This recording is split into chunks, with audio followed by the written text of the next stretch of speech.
Hello साथियों, तो आप सभी लोगों का राकेश ऑनलाइन क्लासेज एलकेपी में स्वागत है। चलिए तो हम लोग प्रश्न स्टार्ट करें। चलिए तो स्टार्ट करते हैं।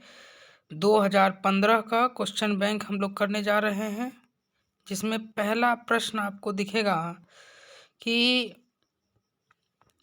किसी बल्ब में 1 मिनट में 120 कूलम आवेश प्रवाहित होता है, तो विद्युत धारा का मान क्या होगा। विद्युत धारा यानी I बराबर फॉर्मूला होता है Q/T। Q का मान है 120 कूलम्ब। तो टाइम कितना दे रखा है, मिनट में, 1 मिनट। और जब भी विद्युत धारा का कोई भी क्वेश्चन बनाएंगे तो टाइम हम लोग सेकेंड में लेते हैं। तो 1 मिनट में कितना सेकेंड होता है, 60 से 120 कितनी बार में, 2 बार में, अर्थात 2। और विद्युत धारा कैसे मात्रक, एम्पियर, तो 2 एम्पियर। दूसरा क्वेश्चन है, स्पेक्ट्रम प्राप्त करने के लिए किसका उपयोग किया जाता है। तो स्पेक्ट्रम प्राप्त करने के लिए प्रिज्म का उपयोग किया जाता है, ऑप्शन नंबर डी। चलिए अगला प्रश्न हो जाएगा, प्रतिरोध का एसआई मात्रक क्या होता है। तो प्रतिरोध का एसआई मात्रक हो जाएगा ओम। क्या हो जाएगा, ओम। अच्छा, जूल किसका मात्रक होता है, ठीक है, कार्य तथा ऊर्जा का।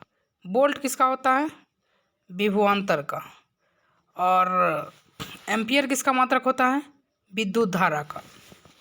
अगला प्रश्न, परिपथ में विद्युत धारा की माप की जाती है।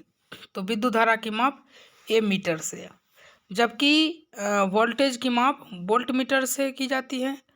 और गैल्वेनोमीटर से विद्युत धारा की स्थिति का पता लगाया जाता है। अगला प्रश्न, दाढ़ी बनाने में कौन सा दर्पण प्रयुक्त होता है। तो दाढ़ी बनाने में अवतल दर्पण, ताकि दाढ़ी बड़ा बड़ा दिखे और हजामत को बनाने में कठिनाई ना हो। अगला प्रश्न है छठा, किस उपकरण में प्लस और माइनस ऋण चिन्ह नहीं होता है। तो वो होता है कुंडली में, बाकी सब में ऋण और धन चिन्ह होता है। सरल सूक्ष्मदर्शी में किसका प्रयोग किया जाता है। देखिए, सूक्ष्मदर्शी में क्या होता है, सूक्ष्म चीज़ों को देखने के लिए लेंस लगा रहता है, और वह रहता है उत्तल लेंस, ठीक है। अगला प्रश्न है, नीला थोथा का सूत्र क्या है। तो नीला थोथा का सूत्र है तुतिया। क्या है, नीला थोथा को हम लोग तुतिया ही भी कहते हैं। तो ध्यान से देखिए, CuSO4 सब में कॉमन पार्ट है ना। तो याद रखिएगा, नीला थोथा का सूत्र होगा, थोथा का 5 लोटा होगा जल। कितना जल होगा, 5 लोटा जल होगा। चलिए अगला प्रश्न नंबर 9 है। जैसा कि हम लोग हर एक वीडियो में एक प्रश्न आपके लिए छोड़ते हैं, तो आपको कमेंट करना है कि यदि आप वीडियो देख रहे हैं तो सीरियस होकर देख रहे हैं या नहीं। आप इस क्वेश्चन का आंसर कमेंट बॉक्स में दीजिएगा। चलिए 10 नंबर, कहता है नाइट्रोजन अणु बोले तो N2 में कैसा बंधन होता है। तो याद रखिएगा, नाइट्रोजन अणु में जो बंधन होता है वो ट्रिपल बॉन्ड होता है। क्या होता है, ट्रिपल बॉन्ड। संगमरमर का रासायनिक सूत्र क्या होता है। संगमरमर का रासायनिक सूत्र CaCO3। संगमरमर का अन्य नाम है चौक, खड़िया, चूना, पत्थर, ठीक है। इसे हम रासायनिक भाषा में कैल्शियम कार्बोनेट कहते हैं। 12 नंबर प्रश्न, वन संपदा का उदाहरण इनमें से कौन है। तो वन संपदा, वन से हमें क्या मिलेगी, लकड़ी, है ना। चलिए अगला प्रश्न देखते हैं, क्वेश्चन नंबर 13 देखते हैं। चीनी का रासायनिक सूत्र क्या है। तो चीनी का रासायनिक सूत्र है C6H12O6। नहीं सॉरी, चीनी का रासायनिक सूत्र पूछा ना। चीनी का रासायनिक सूत्र हो जाएगा C12H22O11, जबकि ये ग्लूकोज का है। किसका है, ग्लूकोज का है। चलिए अगला प्रश्न, कहता है सोडियम कार्बोनेट का जलीय घोल। सोडियम कार्बोनेट किसको कहते हैं, धोवन सोडा। जैसे मान लीजिए कि धोवन सोडा ले आए और बाल्टी में घोल दिए, बाल्टी में क्या किए, घोल दिए, और इसमें मिथाइल ऑरेंज का घोल ले आए और जब उसमें मिला देंगे तब उसका जो कलर होगा वह कलर हो जाएगा येलो। क्या कलर, कौन सा कलर हो जाएगा, येलो, यानी पीला कलर हो जाएगा। कैसा कलर हो जाएगा, पीला कलर। अगला है स्वपोषी पोषण के लिए इनमें से कौन आवश्यक है। तो स्वपोषी पोषण के लिए कार्बन डाइऑक्साइड भी आवश्यक है, क्लोरोफिल भी, सौर प्रकाश भी, यानी इनमें से सभी। अगला प्रश्न है, इंसुलिन की कमी से कौन सा रोग होता है? तो इंसुलिन की कमी से जो रोग होता है वो होता है मधुमेह, जिसको डायबिटीज भी कहते हैं। क्या कहते हैं? डायबिटीज।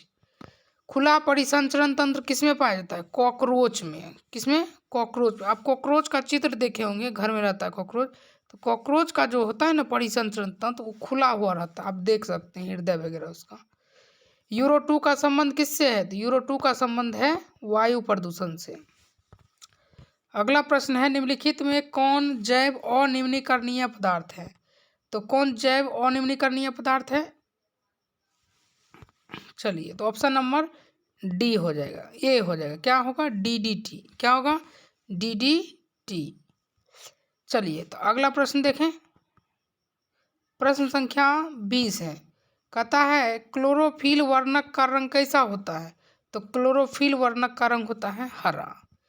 इसी प्रकार के वीडियोज को पाने के लिए आप हमारे channel Rakesh online classes LKP पर विजिट कर सकते हैं। इस पे आपको प्रत्येक दिन PDF प्रोवाइड करवाया जाता है और टेलीग्राम का लिंक डिस्क्रिप्शन में डाल देंगे, नहीं तो आप सर्च कीजिएगा राकेश ऑनलाइन क्लासेज LKP। ठीक है, इस चैनल पर 2 वीडियोज अपलोड होती है, एक होती है मैथ, एक होती है साइंस। साइंस जो होता है वह क्लास 10th से रिलेटेड रहता है और मैथ जो है वह कंपटीशन से रिलेटेड रहता है, जो कि हम अभी प्रॉफिट एंड लॉस मैथ में पढ़ा रहे हैं। आप देखिए, ज़रूर आपको अच्छा लगेगा। चलिए, मिलते हैं अगली क्लास में।